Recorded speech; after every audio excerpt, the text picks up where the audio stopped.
뭐 제 얘기를 하면 또 어떨까 싶습니다. 제가 우파 무슨 논객이다 이런 말을 보통 많이 듣는데 전 우파 논객 아닙니다. 저는 그 취재를 해야 될 곳에 가서 기사를 쓰는 사람입니다. 그냥 기자일 뿐입니다. 그렇습니다. 그래서 저는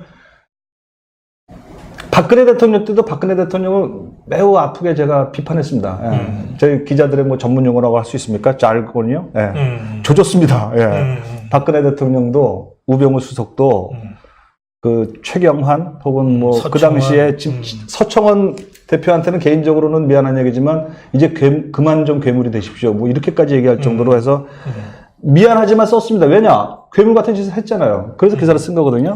자, 윤석열은 증거가 나오는 대로 국가 형벌권을 행사하는 검찰의 법 논리에 따라 그동안 많은 일을 했어요. 그죠? 그리고 그 윤석열이 했던 일은 제가 보기에도 참 잔인한 정의라고 했을 정도로 제가 비판했던 적이 있습니다. 어떤 경우냐? 그 박근혜나 이명박 수사를 참 잔인하게 했습니다.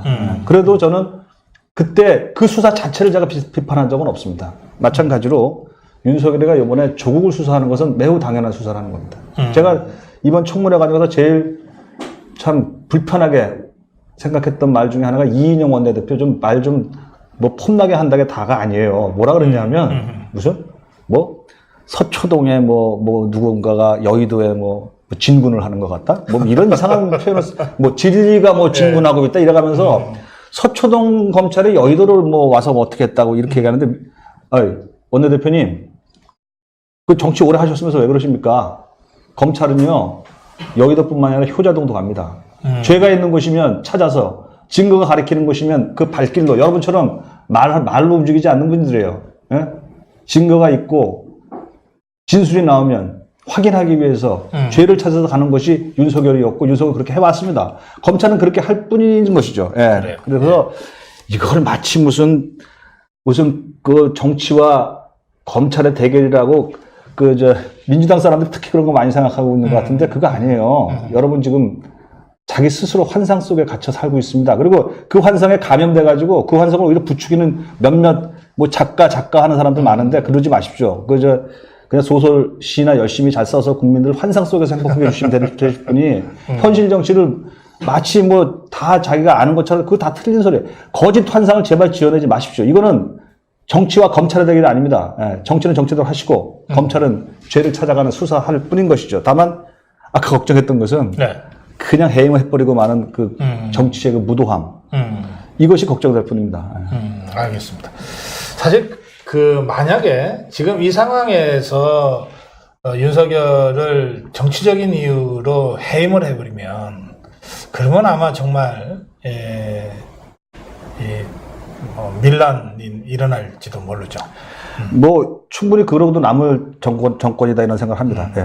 알겠습니다. 안 하길 바랍니다. 그런데 정말로 안 하길 바랍니다. 그런데 전 조국도 정말 안 하길 바란다고 요청드렸는데 결국 하잖아요. 제가 깔때기 이론 가지고 설명하고 있어요. 깔때기. 어떤 거죠? 이게 우리 깔때기 알죠? 맞습니다. 이렇게 해서 쭉 돌아가는 거. 그게 언저리에서 돌 때는 빠져나올 수 있어요. 이게 어느 임계점을 넘어서 버리면 이게 아닌데 싶으면서도 끌려 들어가게 돼 있어요. 그렇군요. 지금 저는 문재인이 조국 임명 강행한 게 이 임계점을 넘어서 버린 행위다. 네, 그렇다고 봅니다. 이렇게 보죠. 어떻게 그러니까 이제 앞으로 스투핏한 결정들이 계속 나올 거예요. 그러니까 당장 조국이 임명되자마자 윤석열 배제한 수사팀 구성하자 막 이런 것들이 얼마나 스투핏해요. 그것도 웃기잖아요. 내가 지금 보니까 아니 조국을 배제하는 건 당연해요. 그죠? 피의자니까. 그렇지. 근데 윤석열을 왜 배제하니까 그 수사자 아닙니까? 야, 나는 피의자니까 물러나니까 수사자니 너도 물러나? 그러니까. 무슨 어느 나라 법이에요? 이 조국의 머리가 그런 머리입니까? 이게 진짜 스투핏한 거거든요. 또 키스트에서 국무회의를 갑자기 왜 해? 코미디죠. 그것도 얼마나 스투핏한 거냐고요. 그러니까 이런 결정들이 계속 내려지게 돼 있다니까. 이 회오리 끝으로 빨려 들어가면서. 그렇군요. 정상적인 결정이 거의 안 나와요. 그럼 어떻게 하면 돼요? 우리 바꿔야죠. 그래요? 이 3년을 기다렸다 바꾸면 우리 국민이 너무 불쌍하지. 지금 2년까지 이 경험을 3년 동안 더 심하게 해야 된다는 뜻인데. 아니 선거가 2022년이죠. 그러니까 그때 만약 어떻게 바꿉니까? 대통령? 대통령을 바꾸지 않고 국회 의석수만 좀 바꿔서 뭐 이제 이 우파가 일당이 된다 하더라도 대통령의 독주를 막을 수는 없거든요. 그렇죠. 견제는 어느 정도 가능하지만. 그러니까 아주 근원적인 방법은 대통령을 바꾸고 정권을 바꾸는 수밖에 없어요. 근데 그렇게 하기에는 이게 3년 가까이 기다려야 되니까 대한민국 국민이 무슨 죄냐 이 말이죠. 그래서 하야 얘기가 나오는 거예요. 하야? 그래서 하야 얘기가 나오는 거예요. 하야는 자기 발로 내려오는 거기 때문에 뭐 무슨 폭력 혁명이나 이런 것도 아니에요. 거기에 대해서는 저는 의견이 아직까지 없습니다. 자, 그리고 오늘도 이 이현주 의원 삭발 얘기를 많은 분들이 올리시는데 아까 저희가 또 이현주 의원 삭발한 상태에서 서울중앙지검 앞에서 시위하는 동영상을 또 보여드렸더니 안 됐어요. 예. 안 됐어요? 안 됐어요. 여자가 머리칼이 제일 중요하지 않습니까? 머리칼이. 여성의 머리는 남성의 머리보다 길게 돼 있어요. 근데 그 머리를 남자보다도 짧게 깎을 때 그 심정. 저도 어제 유심히 봤어요. 봤는데 저도 좀 울컥했어요. 도대체 저게 이제 정치적인 뭐 쇼라고 누군 그러던데 뭐 쇼일 수도 있겠죠. 근데 정치 쇼를요, 그 말로 하는 쇼랑 달라요. 몸으로 하는 쇼는요. 서울쇼라 하더라도. 그 박지원이는 너무 추하게 늙어가지 않아요? 박 의원이 그랬죠? 네, 박지원이가 그랬어요. 이건 아니다 싶은데 이현주 의원은 제가 사실 통화를 좀 했어요, 어제. 그저께인가요? 다른 건으로 취재를 하다가 통화를 했는데 그런 말을 본인이 하더군요. 저한테 뭐 삭발 투정을 한다 만다 이런 말까지는 안 했지만 상당히 뭔가 결기가 있어서 근데 그러면서 무슨 말을 하냐면 이현주 의원은 이런 말을 하더군요. 신념과 용기가 확신과 용기가 필요한 시대다. 이현주 의원이 그래서 그렇죠. 그랬더니 확신이라는 것은 공부를 좀 했던 것 같아요. 우리 이현주 의원이. 김영삼 총재가 옛날에 닭의 모가지를 비틀어도 새벽은 온다 같은 확신이 필요한 시대고, 그죠? 그 다음에, 행동하는 양심.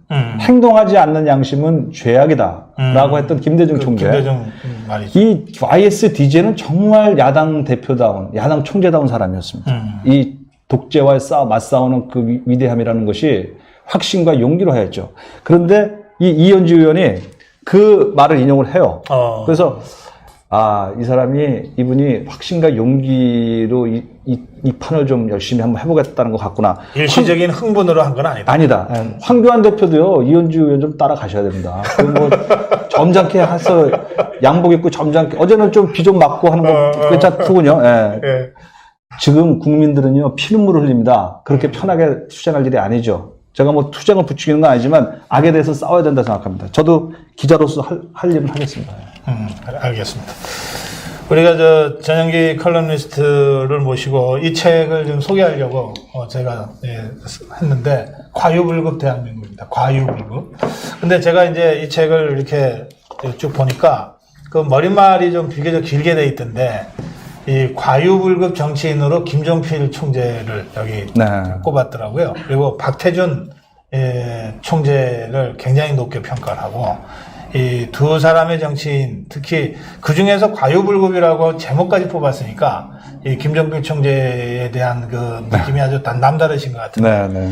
그 짧게 한 말씀 하실래요? 책과 관련해서?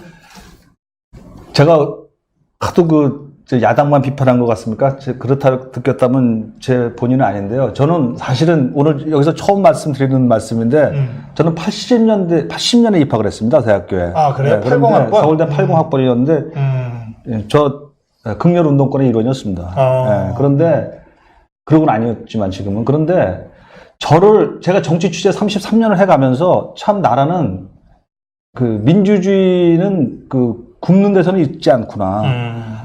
배가 든든해야 민주주의 하는구나. 이걸 저한테 가르쳐 주신 분이 김종필 총재입니다. 제가 김종필 증언록이라는 회고록을 제가 우리 중앙일보에 연재를 했는데, 그때 제가 김종필 총재를 만나면서 이분이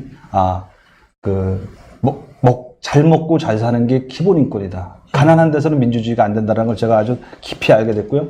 김종필 총재가 평생 꾸었던 정치 방식이 물은 아래로 흐르며 백성이 편안한 게 정치다. 이렇습니다.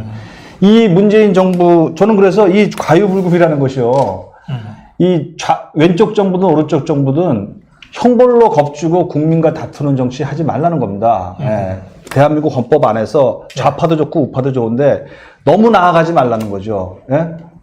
지금 문재인 대통령 정권이 너무 나가서 제가 이렇게 비판한 거니까, 네. 너무 오해하지 마시고, 여러분 정권도 옛날에 제가 박근혜 정권 비판했듯이 이 과유불급하셔야 됩니다. 차라리 자신 없으면 그냥 모자란 게 나아요. 좀 멍한 게 좀 낫습니다. 그래야 국민이 편안합니다. 넘어서면요, 아주 힘듭니다. 지금 힘들어 죽겠어요. 문재인 대통령님, 과유불급하십시오.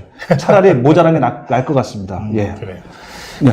우리 전영기 컬럼니스트는 뭐 평생 언론인으로 현업 기자로 지금껏 활동하고 있습니다. 그래서 그냥 천상 기자다 이렇게. 그러니까 기자는 이 좌다우다 가리지 않고 보도할 거 보도하고 비판할 거 비판합니다. 예, 그런 권한을 우리 국민들이 줬어요. 그래서 제 4부다 뭐 이렇게도 부릅니다. 예, 선출되지는 않았지만 그러나 우리 사회의 건강한 발전을 위해서 그런 종류의 사람들이 필요하다. 이게 이제 우리의 국민적 합의입니다. 그 언론에 충실한 기자입니다. 그래서 말씀 듣다 보면 우파한테 자꾸 비판적인 얘기하면 불편할 수 있어요.